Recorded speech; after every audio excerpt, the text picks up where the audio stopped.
If you think America's two-party system is dysfunctional, then you're in the right place.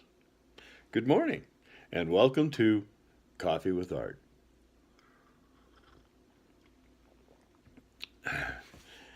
Every weekday morning, I try to do a little video that I hope will encourage discussion, thought. I love a good discussion where people's thoughts are shared and viewed as being valuable, adding to the group's knowledge. That's what a good discussion should be. And I've always enjoyed that. But the partisan arguments we have, especially today, they're nothing but trench warfare. I'm sick of it. I've heard these same arguments going back and forth for 40, 50 years. And sometimes the same people throw in the grenades. We got to end it. And yeah, it's ridiculous. You know, after the fall of communism, there's been over 40 new democracies in the world. How many of them chose the two-party system? None. None, not a one. If a two-party system was so great, wouldn't someone else want one? No one wants one. They see what's going on. It's dysfunctional, and it's an embarrassment. I believed Abraham Lincoln when he quoted Jesus Christ, "A house divided cannot stand."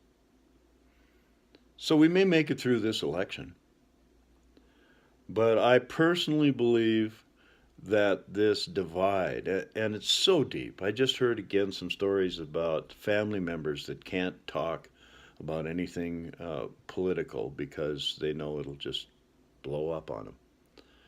Well, how can we have a government of the people and by the people and for the people if the people cannot discuss issues? And that's what's happened. So to me, the two-party system is absolutely killing the dream called America. And of course, most Americans view the American dream as being contained within the two-party system. Yet, if they're a partisan, that other party has to die. What sense does that make? You know, it used to be that being a Republican or being a Democrat meant you had a different point of view, but it didn't mean that you disrespected the other person. It didn't mean that you considered the other side your enemy. It didn't mean that you thought the other group was evil. But that's all changed. And that's why we need to change this system. We need to understand what we have in common, not what makes us different. I've always wondered why, to some people, skin color is such a big deal. To me, that's ridiculous.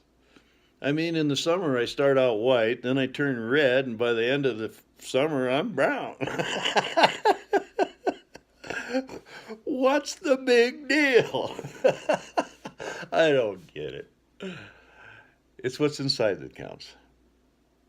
And I probably won't be traveling around much the next few months, but in my travels, that's what always grasps me as I meet so many wonderful people as I travel around the United States. That's really the highlight, even though I like the mountains and the backcountry and all that stuff. It's the people. And there's so many wonderful people in this country.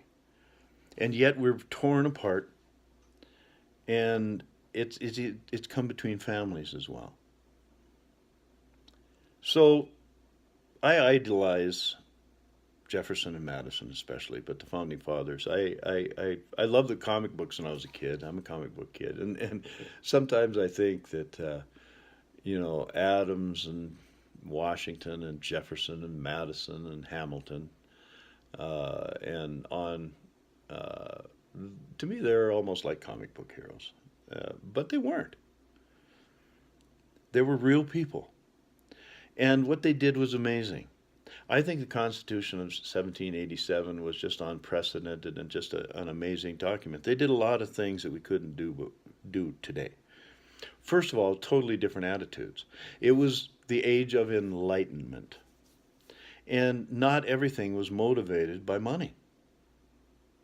Today, you take anything in the political spectrum and in our Americanized society, what counts? Only one thing: money. Sad. But the people living in that system aren't a, aren't, aren't a lost cause. The vast majority of Americans are trying to do the best for their families. And they would like to see America stick around, I'm sure. I would too. And I certainly hope that my grandchildren won't have to tolerate this two-party debacle most of their lives. It's for the young people. That's why we have to change it. That's why even at times when I feel like I'm all alone, I, I need to press forward because I don't want my grandchildren to have to deal with this system. And if I if it doesn't get dealt with, I don't think I think it will deal the fatal blow to the United States. Just like I said, a house divided can't stand. So let's change it. Let's have a discussion about how to change it. That's what I'm trying to encourage you to do. So think about that.